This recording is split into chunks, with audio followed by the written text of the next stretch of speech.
2023 Audi SQ7 in glacier white metallic over black. One of the best MSRP vehicles, even comparing it to the refresh BMW X7 M60i or a Mercedes-Benz. Everything that is in this vehicle just outperforms it and has more luxury, and that's what we're going to show you in today's review. I'm Anthony from Hawkeye Rides. I'm going to go over all the specs and details starting now. Audi SQ7 starts off with your black optic package, which gives you high gloss exterior elements around the single frame grille, black exterior mirror caps, black roof rails, but we've upgraded with the carbon fiber mirror caps with side assist, optional towing package, the black Audi rings and model badge. And because we have the adaptive air suspension, ground clearance can increase up to 10 inches, which is better than any of its class variants. Optional matrix LED headlamps and daytime runnings. You're not going to get that feature with a BMW or a Mercedes-Benz. The weight distribution will not be the best with Mercedes or Audi. It will go to the BMW, and the geometry is changing that for the new X7 M60i. 21-inch, 10-spoke star design wheels, bicolor black finish. We have the sports package, which gives the active roll stabilization, the sports rear differential, and those red brake calipers. A 15.8-inch disc reading for the front, a 13.8 inches in the rear. Audi Sport adaptive air suspension, 5-link front and rear independent steel spring suspension, Quattro all-wheel drive, 4-wheel steering with a length at 196.9 inches, a wheelbase at 117.9 inches. Comparing it to the SQ8, that one's going to be about 3 inches longer. However, that's really derived more or less for the front and rear bumpers. This is the smallest variant, comparing it against BMW and Mercedes, and all these features adding up to around $20,000 in premium, which is just maybe $5,000 to $15,000 more than the MSRP of its variants. And it doesn't stress anything but performance on the rear, which are quad exhaust outlets, 7,700 pounds of towing. That's not going to be the case for BMW. So it matches Mercedes, gloss black strip in between the LED tail lamps. It's a wide opening power lift gate to start off with 14 cubic feet of storage. You get a 12 volt in the back with a little storage bin. Electronically fold the third row bench down. A 50-50 split, increasing cargo to 37.5 cubic feet. Split fold the second row, increasing cargo to 69.6 cubic feet. This is a twin turbo detuned 2x Lamborghini engine. Let's go inside, start it up so you can hear that exhaust note.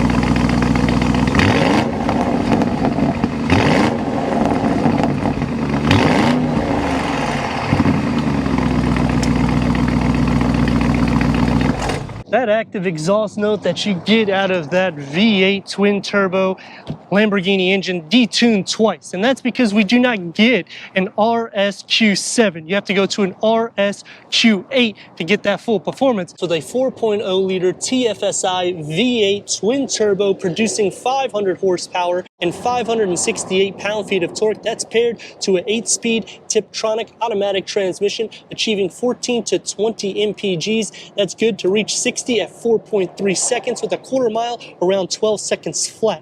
0 to 100 right at 9 seconds. And what do these numbers entail? Well, it's going to be the fastest variant comparing it to Mercedes and BMW. You're going to have more horsepower and torque than a Mercedes GLS 580, a 450. It's going to be obviously less than the 63S. However, 0 to 60 is about 0.2 to 0.3 second difference.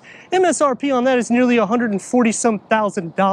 You go into the BMW X7 M60i, this has more torque, and they just bumped up the horsepower in that variant, and this is still faster by about 0.2 to 0.3 seconds. It's not going to be as fast as an RS, but they don't offer an RS Q7. You have to go to the Q8, in which you would lose that third row.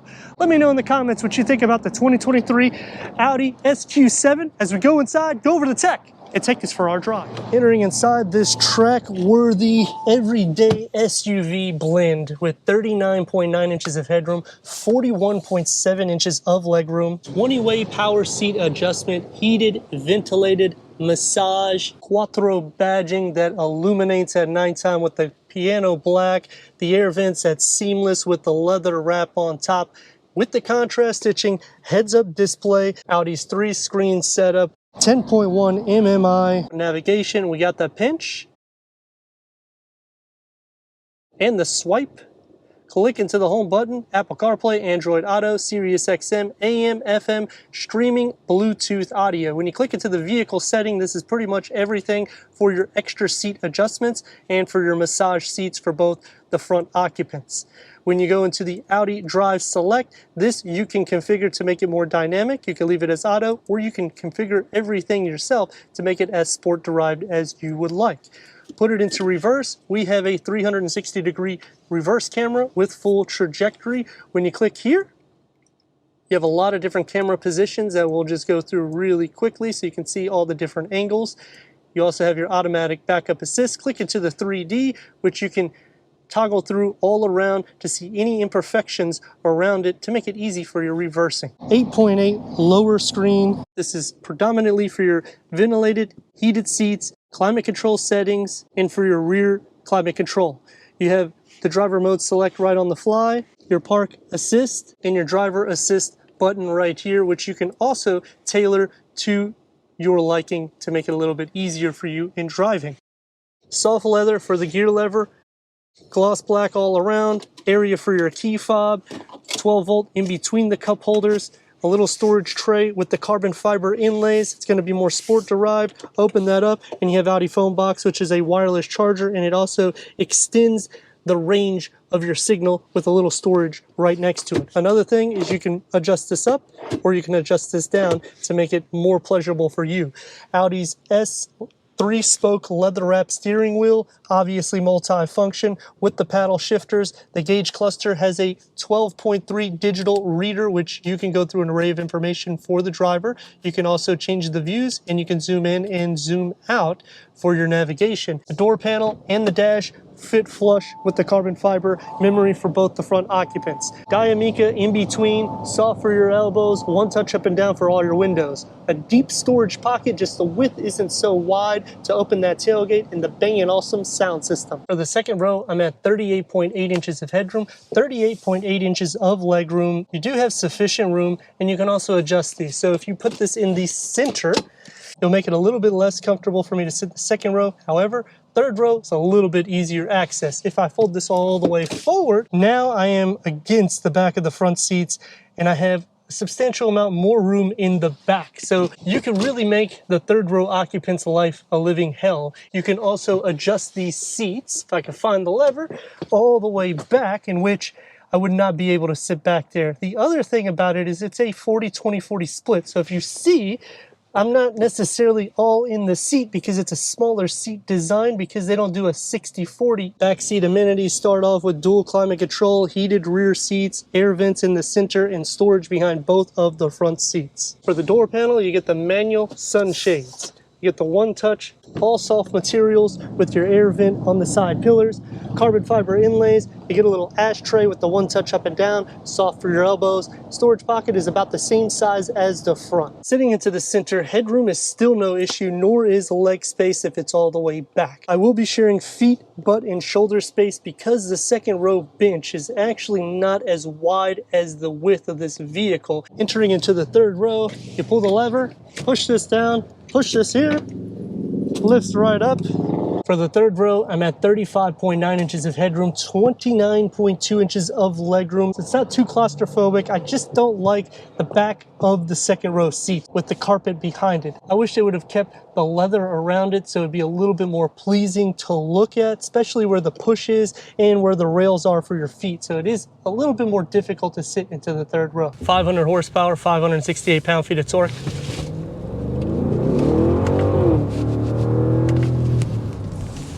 Opens up without any issues. Sadly, you can't get an RSQ7.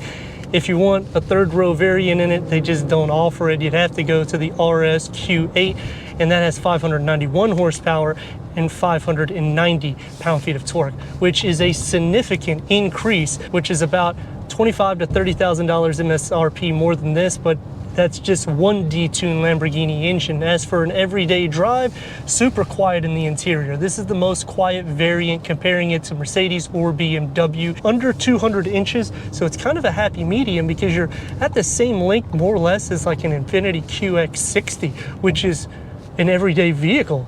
Pack that with the detuned ×2 Lamborghini engine. Brakes on the vehicle, you can stop on a dime if you really have to. Look at this.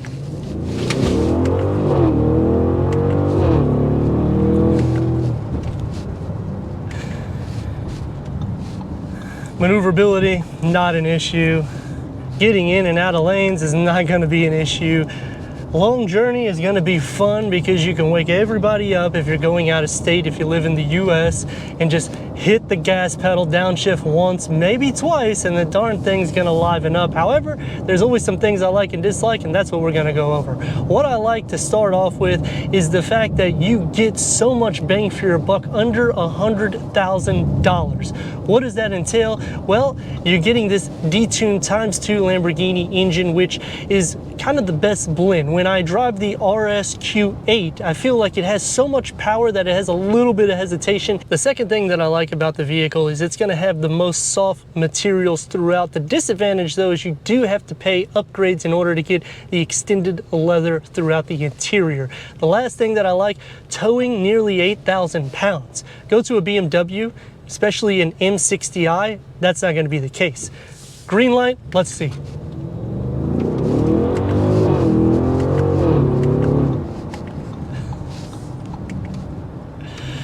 Now, once you get up to speed, the exhaust note does die. However, you have such a thrill the whole time you're pushing it that you just want to keep giving it more gas.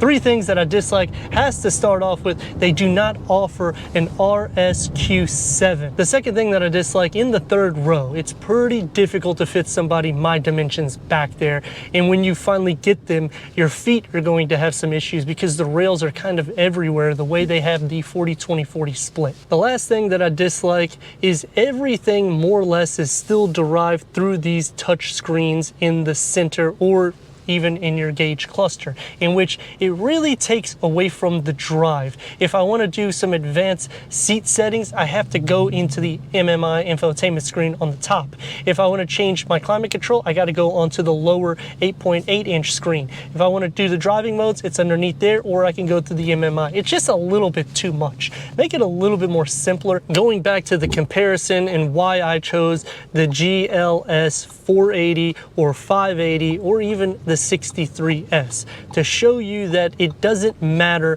in that category. You can go up to over $120,000 MSRP, and this is going to be either faster or right at the same speeds. 0.2 of a second is nothing 0 to 60. You're still going to be side and side. Going against the BMW X7 M60i, if you go up to the next variant, obviously the XB7 is going to be a lot faster, but then the power is so much more. Turn radius is going to be a little difficult. We're going to try to do it, but as you can see, we are stuck in traffic. It is an everyday car with the fun behind it. When you're in this price point, you're not considering MPGs or things of the third row, because more than likely you're not going to use it, but if you have to, you got it. You're not going to be able to see the heads-up display with polarized glasses. The hood is going to be more flat, which I kind of wish it had a little bit more of a performance look to it, only because of what it's housed underneath it. It is something that is just truly a special treat in the sense of how much you get with the luxury and the performance. I'd like to thank Audi Clearwater for giving us this 2023 Audi SQ7 for our car review. If you're already a subscriber, thank you for being part of the Hawkeye community. If not, I don't know what you're waiting for. Click the next video and the subscribe button. Check out the merchandise, website, and Instagram, and everything we do here at Hawkeye Rides.